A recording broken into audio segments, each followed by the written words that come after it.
Keluar yang bebas dulu, yang tak bebas keluar tu. Member ramai imbok lepas, minta lepas.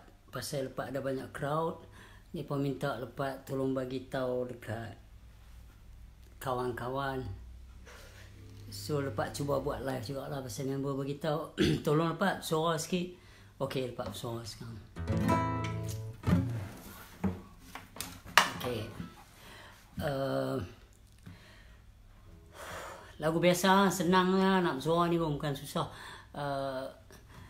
Tolong jangan keluar. Tolong jangan keluar masalah ni. Member suruh beritahu macam tu. Tolong jangan keluar masalah ni. Kau nak keluar, keluar seorang saja. Benda sama dapat ulang balik.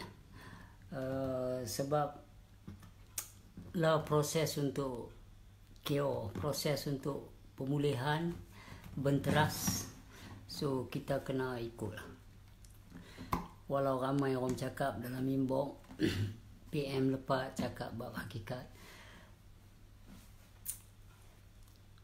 apa akan berlaku pasti berlaku, segala-galanya tertulis, segala-galanya telah. Itu lepas setuju, tetapi itulah macam orang duk kutuk lepas lah, dia ni main hakikat je, syariat tak buat. Tu depa silap pasal depa tak faham, depa meneka-neka. Lepas tu depa menganjing, dalam bahasa lain depa mengejek-ngejek, memperolok-olok lebih daripada 10 ayat atau lebih daripada 7 ayat dalam Quran mencerita tentang mereka yang suka memperolok-olok dan mengejek-ngejek. Dia macam ni ya, bagi lepas apabila PM kita dah bagi tahu, Perdana Menteri kita dah bagi tahu duduk rumah, stay at home. So duduk bukan ada masalah pun. Dan mereka duduk tengah buat kerja, bukan mereka tak buat kerja. Untuk brother-brother tabligh yang saya kasihi, kalau you know yourself, I mean you tahulah, kalau you berada di tempat tu pada masa tu, di majlis kat Sri Petaling, tak ada masalah pun, pergi je lah. Kalau kita pegang hakikat, segalanya adalah Allah Ta'ala. Doktor pun siapa, pesakit pun siapa, kita tahu. So kita buat bagi mudah, pergi je ke buat medical check, serah diri, tak ada apa pun, demi menjaga yang ramai. Cantik ke? Bila orang bercakap pasal kita taatlah pada Perdana Menteri kita, pasal dia bercakap pun atas alasan dia sayang kat rakyat, so kita ikut lah. Dia bukan dia suruh buat benda yang tak best. Dia ada, kita tahu sebab dia. So sebab musabab dia pun kita layan. So hari ni bila orang cakap tentang arahan Allah SWT, sama aja. Ada yang orang ikut, ada yang tak ikut. Ada orang yang saja-saja ikut tanpa tahu pun. Adanya orang ikut atas dasar takut. Adanya orang ikut atas alasan tak tahu nak buat apa, ikut bila. Ada orang yang ikut dan cara dia lain, atas alasan dia nak berjujur. Okay. So ini sama ya. Syariat dia bila dilarang untuk keluar disebabkan hakikat atas sakit penyakit tu tadi. So kita ikut ya. Bukan ada masalah duduk dalam rumah. Aku pun tadi keluar je. Aku keluar seorang-seorang pergi beli makanan. Lepas tu balik duduk rumah.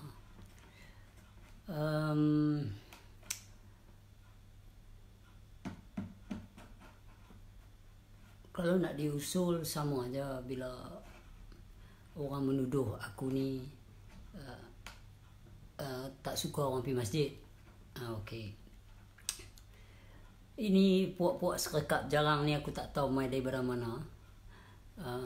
Tetapi itulah di atas masalah pahaman, berandaian dan tuduh-menuduh. Tak ada satu video lagi aku kata tak payah solat. Dan tak ada video lagi aku kata tok sorok pergi masjid. Tak ada lagi. Tetapi puak-puak ni menyebar fitnah. So mengejek apa yang aku cuba terangkan, diejek dan diprolog-prolog.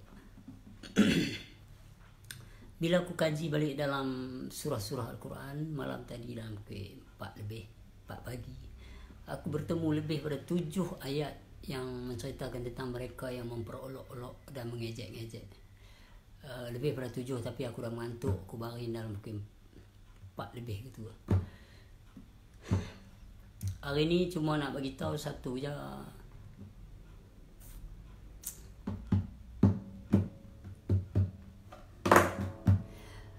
Bab penyakit lah. Bab penyakit ni dia cerita dalam Quran, penyakit hati yang paling bahaya. So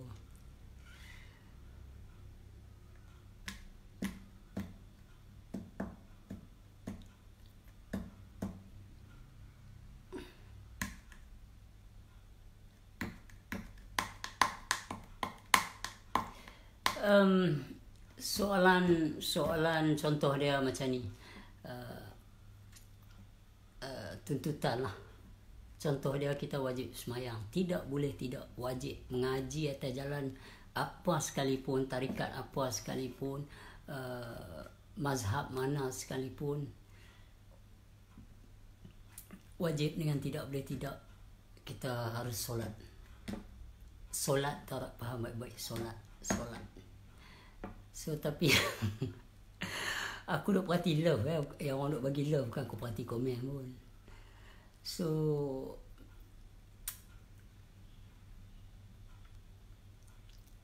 bab solat ni rumit sikit lah nak sembang. Pasal ada orang bagi tahu dia screenshot. Aku lepas tengok mamat ni kata, walau mereka tak khusyuk pun mereka solat juga, bukan macam hang. Lepas tu aku cakap kat dia, dia tak faham. Dia ingat kita tak solat, itu masalah dia. Masalah dia satu, yang tu je. Dan dia solat pula, dia boleh hukum orang lain tak solat. Kita punya solat pula, kita tak boleh hukum orang. Kita kena teliti solat kita tu diterima ke tak diterima. Kalau tak diterima, macam mana kita nak hukum orang? Awak pergi kerja, apa atas alasan apa awak bekerja? Makan nasi lah lebih 1 lori kontainer lah beras makan. Kontainer panjang tu. Kita punya makan nasi ambil beras banyak tu dah habis lah. Habis pergi semayang ni, pergi bekerja ni untuk cari rezeki supaya boleh beli beras lagi untuk anak bini dan untuk apa. Tapi bila kita pergi bekerja tak dapat gaji, kita nak bangga apa dengan orang yang tak ada kerja? Where is the difference? Dia orang tak ada kerja, susah mereka. Tak ada kerja, tak dapat kerja, duit tak ada, sewa rumah nak kena bayar. Macam ni. Dia tak mengeluh lah sahabat baik aku ni. Tapi aku tengok lah, orang dah tak main jamming. Macam mana dia nak bayar sewa atas bawah ni, anak 2 orang. Jadi tuan rumah boleh tolerance tak? Boleh tak? Tuan bangunan ni boleh tak kata bulan ni bayar setengah sudah lah. Saling bayar setengah sudah lah. Dah hampa pun tak kerja, duit pun tak ada nak masuk. So yang ni semua jalan agama. So kita patah balik bab tadi tu, bab dia tak ada kerja. Yang seorang ni pergi kerja tapi tak dapat gaji, tak dapat 1 sen pun. Apa yang perasaan yang dia nak rasa dia special sebab dia ada kerja, tetapi mamat yang tak kerja ni dia nak kutuk dia tu macam mana, atau dia nak pi pujuk dia tu macam mana, atau dia nak pi nasihat dia tu pilah cari kerja. Sedangkan hang kerja pun tuan kata hang kerja tak betul, kami tak bagi gaji ke hang, atau buat naya tak dapat apa. Tapi sebab apa tuan kerja tu, manager tu cakap macam tu, mesti ada prosedur dia, mesti ada law and system dia, mesti ada salah benar dia. Dia kena faham SOP tu macam mana, apa dia. Kalau hang tak lalui dengan betul, hang akan dibuang, hang tak akan diterima. So begitu juga dengan solat. Yang orang-orang yang mengaji pada tahun 1982,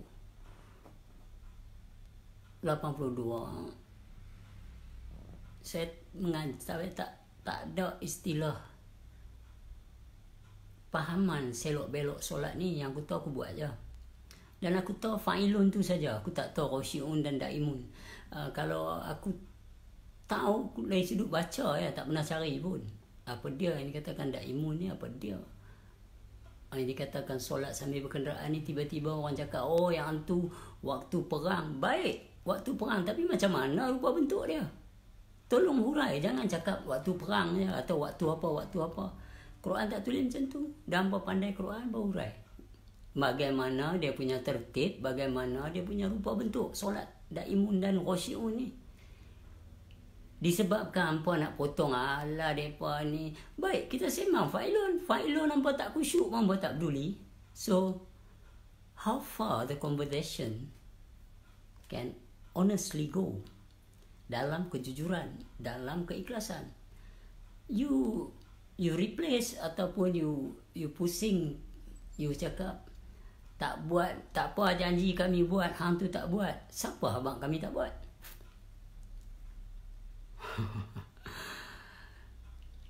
So hari ni itulah, kalau kita buat sesuatu yang tak mendatangkan apa-apa kebaikan, makna kata kita tak faham sesuatu yang kita buat tu. Contoh dia, solat dia berserta dengan khusyuk dan tawaduk. Dia tak boleh dipisahkan. Kalau lah mereka ni ustaz-ustaz Wahabi ni kata, oh dia tak faham Arab, itu sebab dia tak tahu yang fawailul lil musallin allazina hum an solatihim sahun tu, ayat tu sebenarnya sebelum solat. Baik, take it. Surah-surah lain yang mengatakan solat harus khusyuk dan tawaduk. Bagaimana pula benda ni hampa nak replace macam mana? Pernahkah hampa khusyuk? Kalau tak pernah, apa jawapan hampa? Tak ada dalam Quran pun kata buat sudah. Dia suruh mengaji. Dia kata seandainya kamu dalam keadaan takut, bolehlah bersolat sambil berjalan kaki berkenderaan. So we cakap pasal takut. Bila cakap pasal takut, mereka ni cakap apa? Perang. Habis yang perang dengan diri hang ni macam mana pula? Tak pernah khusyuk dan tawaduk, tak takut.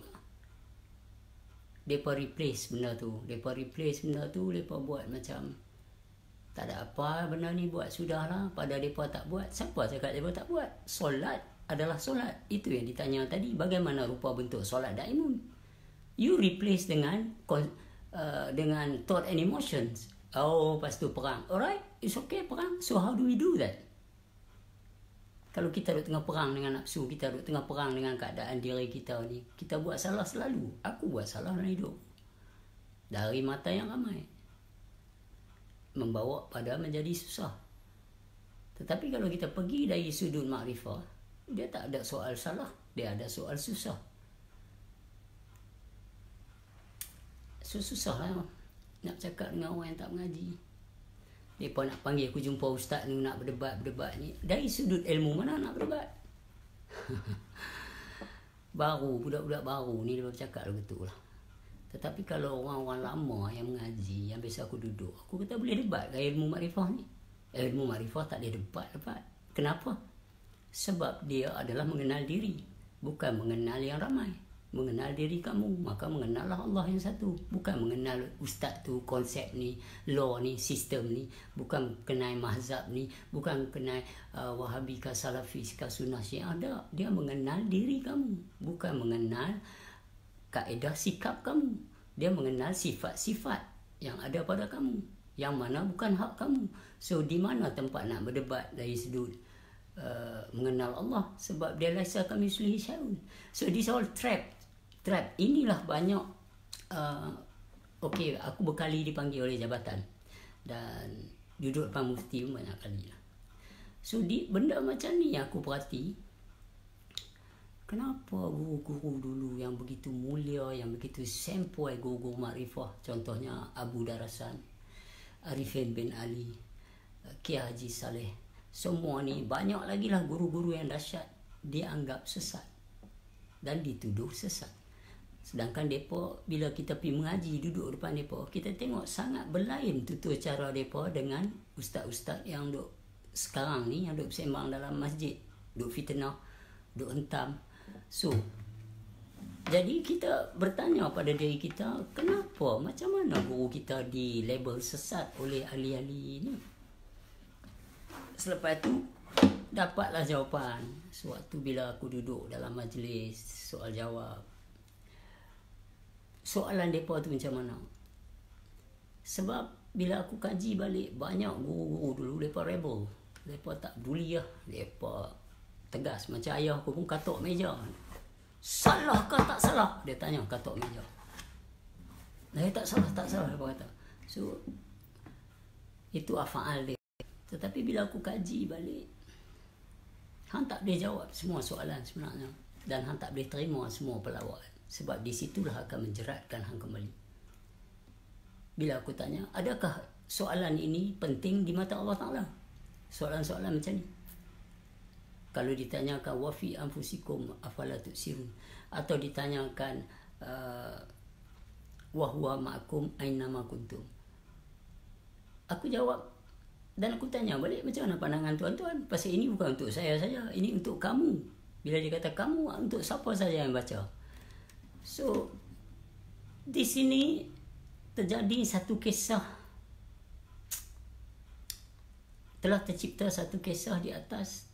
Kita melihat orang tu, kita ingat masa kita nak masuk jabatan-jabatan yang panggil kita ni, aku nak fight tu yang benar ni, aku tak peduli. Tak, sebenarnya bukan macam tu. Orang yang pun nak jumpa tu pun manusia biasa je, cuma berjabatan. So, you have to relax. Relax, dan bila sampai, masuk, awak duduk lihat mereka ni semua manusia je, cuma berjabatan. So how do we face them? We tak boleh nak marah-marah. Sebab kita tanya mereka, percaya ke Al-Quran bila dia katakan, akulah yang menyesatkan, aku yang beri petunjuk? Ustaz-ustaz atau para-para ahli fatwa percaya ke benda ni? Kalau percaya, soal menuduh orang sesat seolahnya mendua kekuasaan Tuhan. So, apa sebenarnya kita nak bincang dalam majlis ni? Apa dia? Sebab dari segi konsep, tak peduli awak Wahabi ke, awak Salafi ke, awak ada cara awak berceramah. Tetapi, orang yang duduk depan hampa tu, mau ke apa yang hampa sembang tu? Kalau dia got no choice, balik kerja letih, tak tahu nak buat apa, waktu maghrib di masjid, dalam masjid tu between maghrib nak pergi insya ada kuliah, duduk bilang langgar dengar, dia pun tak tahu apa yang dia tu nak sembang.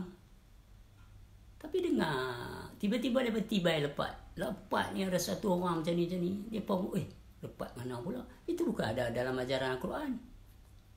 Tak ada pun sebut nama lepat dalam Al-Quran. Kenapa dia bother? Sebab dia pun fikir ada manusia yang berkuasa boleh menyesatkan orang. Sedangkan Allah Ta'ala kata mereka menyesat diri mereka sendiri. So why you guys worry?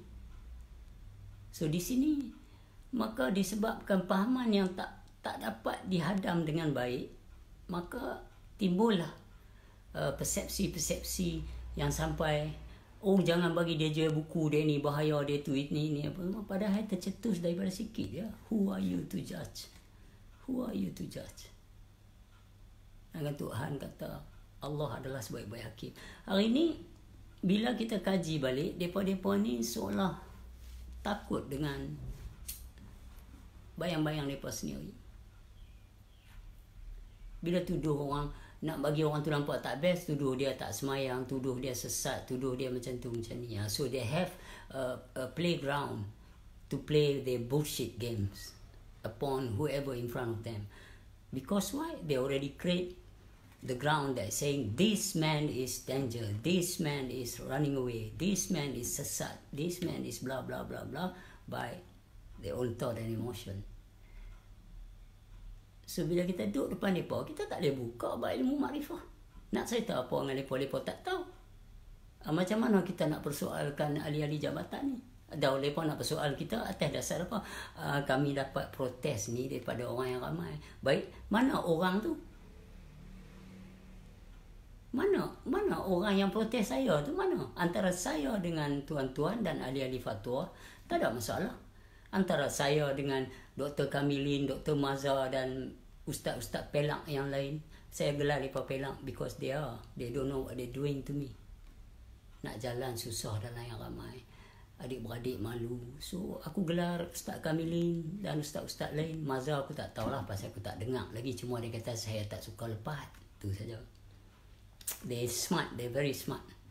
So hak lain-lain tu memang aku gelar mereka individually. Aku cakap face to them. If you see me guys, ustaz-ustaz yang hantar aku, hampa kena sedar. Kalau hampa tengok aku ni, hampa sedar di mata Allah Ta'ala ni macam mana. Sebab aku sekali tak pernah kata apa kat hampa. Dan hampa pula mencerita tentang aku, sedangkan tak ada bukti satu pun aku cakap apa yang hampa cakap. So fitnah tu, fitnah. Do not play with it.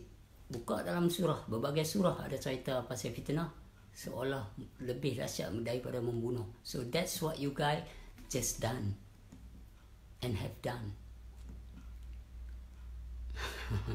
Tak apa, tak sampai ke hati pun nampak. Mengutuk orang dalam masjid, fitnah. Sampai kakak aku menangis tepi tingkap dekat Kuantan, taman tu.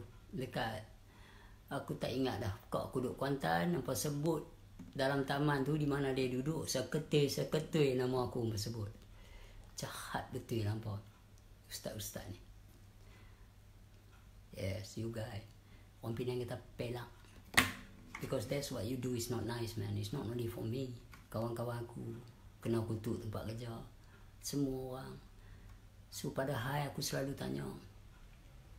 Baru ni ada dapat jemputan untuk pergi ke, aku dapat jemputan pergi ke jumpa Jabatan Mufti Perlis. Jemput aku dengan ahli fatwa dia. Wow, aku don't know. Lepas tu bila tengok ada gambar ustaz-ustaz yang tiba aku, so am I gonna face this MF? No man, I'm not gonna trapping myself that way. Apa yang aku nak sembang mereka? Sedangkan mereka tolak sifat 20, nafi isbat pun nonsense. So apa yang aku nak sembang pokok-pokok di sinilah kita kena cerdik. Bukan soal berani saya tak cukup kalau tak cerdik. Tidak, berani saya tak cukup. Hantar kalau aku masuk dan tu dia nak soal jawab apa dengan aku nak jawab apa. Kalau aku kata hampa punya pegangan pun ada yang tak setuju. So why you guys bother wanna see me? Why? Sebelum tu hampa dah tibai aku kau lah. Dan hampa nak jumpa aku, ingat aku nak berlembut dengan hampa. Akan jadi tak elok, akan jadi tak best. Nak sembang apa bab marifatullah, hampa tak mengenal Allah. Kalau hampa mengenal Allah, adalah mesti jadi best. Kalau mengenal Allah mesti jadi best. Cuma yang ustaz, guru-guru yang mana yang baru ni mengajar, nak kena bawa keluar diri, nak kena ada cahaya, kena tu, kena jadi lagu ni baru betul. Yang tu aku tak setuju. Sama sekali aku tak setuju. Surah Ibrahim ayat 11, dia tak perlu sebarang bukti. Nak mengenal Allah ini adalah dengan kaedah mengenal diri. Tak kala mengenal diri, mengenal Allah. Tak kala mengenal Allah, binasalah dari segi keakuan. Tu ada apa lagi nak bertengkar, nak lawan, nak tunjuk aku betul yang betul dari segi mengenal Allah. Dia mukhalafah dan dia laisa kamisli syai'un. Itu sebab kalau guru hang boleh terbang, burung boleh terbang, duduk dalam air, ikan duduk lama dah. Does not impress me at all. Tak membuat aku rasa wow. Kita mengaji nak mengenal Allah, nak mengenal diri, itu je. Selain hanyalah manipulate. Hanyalah tipu daya semata-mata ni, psycho. Ini untuk orang yang mengaji lah kita sembang. Yang tak mengaji, yang komen tak mengaji tu biar fikir dia lah. Kalau lama aku tak post pun, mereka nanti ketak kaki, ketak badan pasal tak ada apa nak hentam. So aku buat live ni, mereka ada ubat lah, boleh hentam penyakit hati mereka tu tidak susah. Ampun. So di sini kawan-kawan yang mengaji faham baik-baik. Kalau betul-betul awak telah mengenal sebenar diri, awak tahu diri mana yang dikata bila disebut zatu solah tu apa, tubuh niat tu apa. Semua pecahan setelah mengenal Allah. Yang dikatakan hayya 'alas solah, la haula wala quwata illa billahil aliyil azim. Bagaimana syariat dia? Bagaimana mensyariatkan la haula wala. Depa tak sampai. Bila depa tak sampai, depa akan masuk jatuh dalam seperti mana Quran menyebut lebih daripada 7 kali semalam aku jumpa. Mereka akan memperolok-olok dan mengejek-ngejek kamu. So, bila kita kaji balik, orang yang mengaji ilmu makrifah ni, dia tak kacau. Mereka kata aku duk hentam Ustaz Fekah. Mereka masuk. Kalau mereka kaji balik, Ustaz Fekah hentam aku dulu. I just defend myself. Sebab ada adik-beradik, ada sahabat-sahabat. Pasal pun diam Pak. Itu sebab aku cakap balik. Bila aku cakap balik, puak ni pula menyangkakan aku hentam Ustaz tu. Tapi dia tak tahu sebelum tu aku kenal lah. Macam Ustaz Kamili ni, bukan aku nak jumpa dia. Aku berjalan kot tu dia panggil, suruh berhenti. Kawan dia suruh berhenti, kita tak boleh. Saya ada kerja, saya dah lambat. Letih balik show. Duduklah saat. Dia poh yang saya pasal. Dan orang yang pertama dalam meja tu kata apa? Ni apa yang makrifat-makrifat ni duk riuh ni apa semua? Aku tak biar apilah yang tu orang nak kutuk, orang kata lah apa tu. Dia tu dengan mulut penuh oleh Kamili ni. Apa isu? Makan cik anak. Apa isu? Atau aku cakap, dia tak ada apa pun, dia yang tak faham. Lepas tu dia ni suruh duduk juga. Aku tengok kawan-kawan aku yang ada 3-4 orang dekat dengan meja tu, aku tak tunggu saat. Ini aku nak beritahu, aku nak cerita benda yang sama. Aku tanya dia, hang mengaji mengenal Allah tak? Kalau hang mengaji mengenal Allah, kita sembang. Kalau tak mengenal Allah, tak payahlah nak sembang. Aku balik. Tak ada. Dia rasa dia berilmu, dia rasa dia dapat status doktor, dia rasa dia tahu semua. Itu aku cakap berkali dah. Hang balik dari negeri Arab ke, hang PhD ke, kalau orang tak kenal Allah, tak kenal Allah. Accept lah benda tu. Pasal apa nak hentam orang yang mengaji ilmu makrifah? Why you have to do that? Dalam Quran, aku tak pernah tengok orang-orang makrifah buat apa yang dalam Quran bercerita tentang masalah sikap. Suka mengejek, suka menghukum, suka menuduh. Buat apa lah yang duk buat? Clear dalam masjid hampa buat. Dalam hampa punya speech hampa hentam orang. Kami bercerita tentang masalah solat, masalah tidak khusyuk, masalah nak mencari mengenal Allah seperti surah Al-Kahfi ayat 103, 104, 105. Sebab kami tak merasa kami membuat sebaik-baik amalan. Kami tak merasa. Sebab kami tak pernah khusyuk. Dan kami tak rasa kami terjamin dengan benda tu. So itu masalah kami.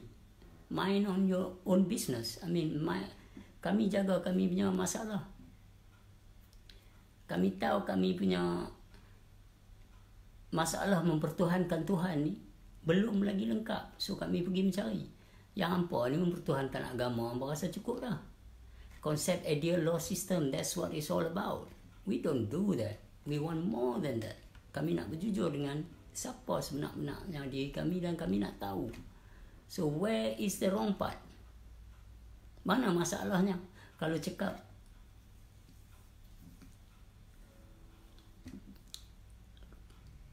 kami dapat laporan yang mengatakan awak macam ni. Siapa yang lapor? Why you have to be on behalf? Panggil dua-dua lah. Biarlah saya bertemu mata ke mata. Sebab nak jumpa hak luar-luar ni buat apa? Proof nothing. Dia pun suka viral je. Tak ada apa pun. Aku kenal macam-macam pun. Tapi okey. Cuma kesian kat kakak aku lah. Yang adik-adik aku lain. Mereka rasa malu dan mereka tak tahu nak jawab macam mana. So, itu sebablah aku kata jangan buat macam tu. Kalau lapor dekat mahkamah, dekat Jabatan Agama atau ahli-ahli fatwa, lapor dan awak pasti ada sekali. Dan aku nak tengok juga ahli-ahli fatwa tu macam mana. Kalau setakat macam Dr. Kamili dengan ahli lain tu. GFYS. Tell to him. GSYF. No. GFYS. So that's after what he had done to my life, to me, sampai menjadi benci ramai orang di Malaysia ni.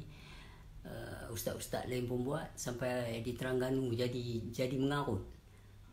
kat Dungun aku nak pi mana pun show dia block.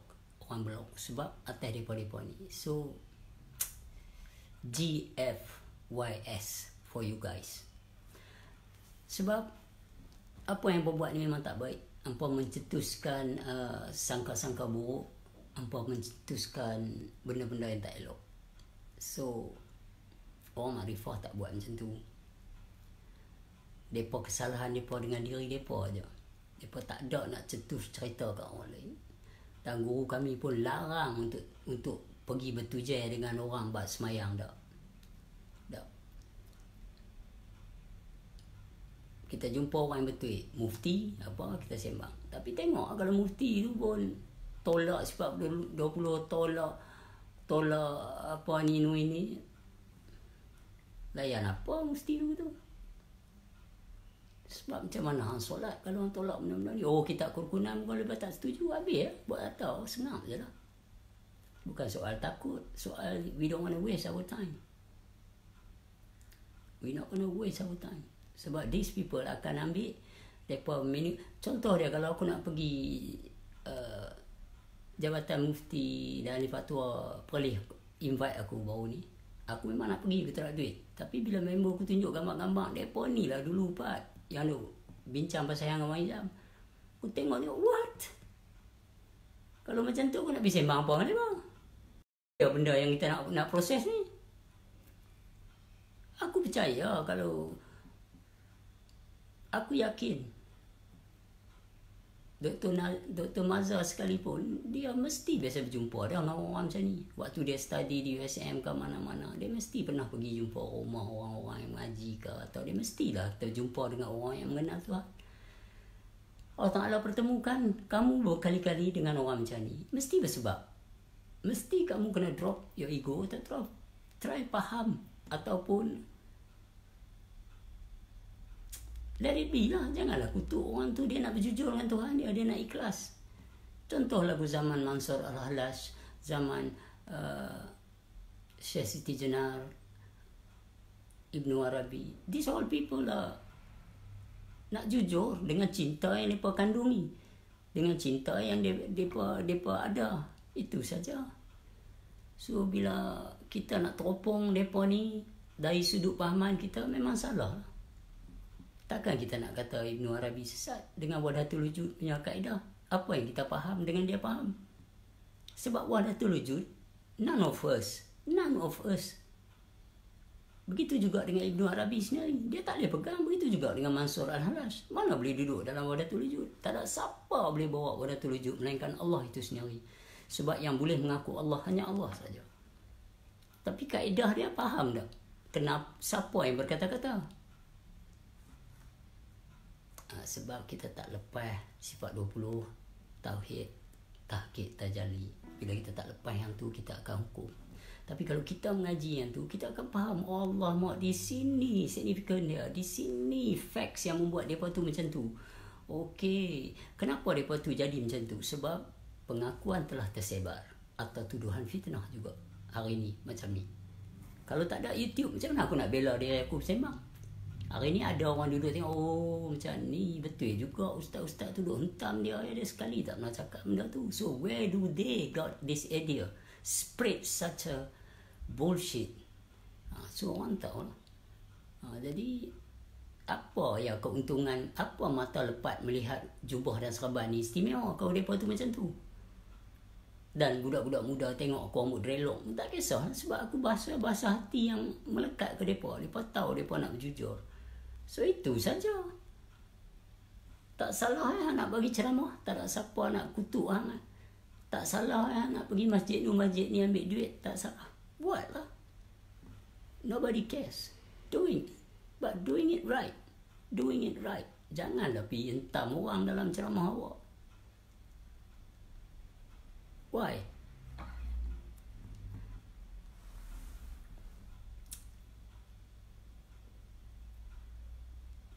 Okay brother, aku tak buka kipas ni sebab aku nak pergi keluar peluh.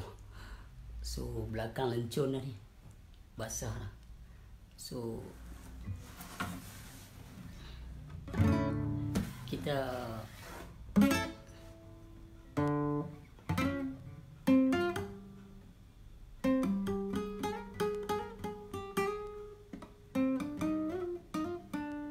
Bukan kerana nama. Baik, assalamualaikum. Assalamualaikum. I love you all. I love you all.